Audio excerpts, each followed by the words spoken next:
Two of the most frequently used attachments in Insurgency Sandstorm are the foregrip and compensator.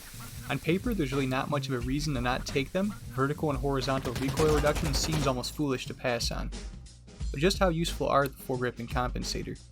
I'm yet to see any kind of numbers or anything like that from the community, so I set out and created my own test. Alright, so for this test, I'm starting off with the AKM. I lined myself up with this wall right here, and I aimed exactly at that notch to start my spray, not pulling down or anything at all. And I let off a whole magazine on a pure AKM.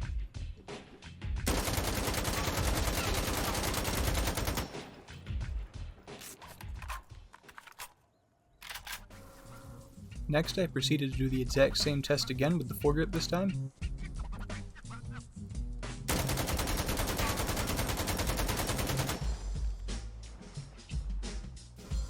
And then once more with the compensator.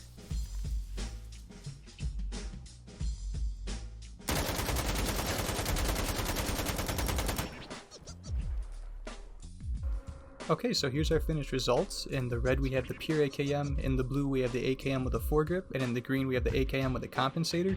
Take note that when doing the pure AKM spray, 2 shots did manage to go above the roof, so the green, the compensator, is more accurate in terms of how tall the spray goes, so just take note of that.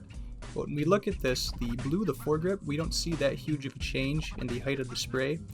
And with the compensator, I didn't really notice this until I actually drew out the dots. The compensator is noticeably straighter, but we look at all the spreads, and honestly, I don't think the compensator or the foregrip, at least on the AKM, make enough of a difference to spend the supply points on. Taking note of the AKM test, I then proceeded to do the same exact test again with the SCAR.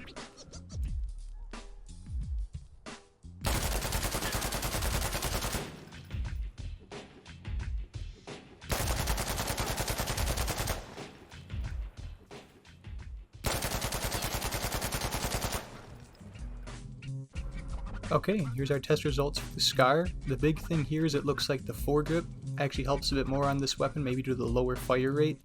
And in terms of the compensator, it doesn't really seem to do much, if at all, in terms of straightening out your spray. And my last test here I did with a G36 with a 4x scope, see if that could change up the results at all.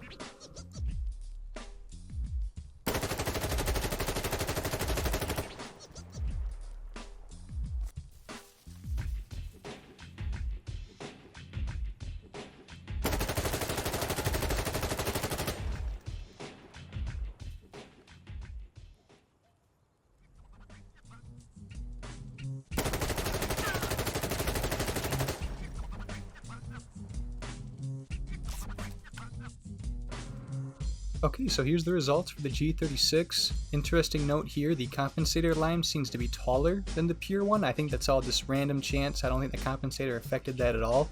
But here we have more of the same. The foregrip doesn't really seem to be helping us much at all, and the compensator doesn't have much help to do. I did this test with a few other weapons, submachine guns, other assault rifles, and the results across the board are pretty much all the same, so I won't bother including those. So to sum up everything here that we've learned, running your gun pure is all fine and dandy, absolutely no problems doing that. A foregrip might help you out a little bit, but it's real not that worth it. And compensators are pretty much worthless. Like, looking at the pictures, they're pretty much, there's no reason to use it at all. Don't touch a compensator, you don't need it. For real. Don't have a compensator. It's a waste of points. Don't put a compensator on your gun. That's like 3 points right there. And like 3 points for a foregrip, you realize we can put those points into? Like that motherfucking flashbang, smoke grenades, different guns. Think about your team, not you. Don't use foregrips, don't use compensators. It's a waste of points.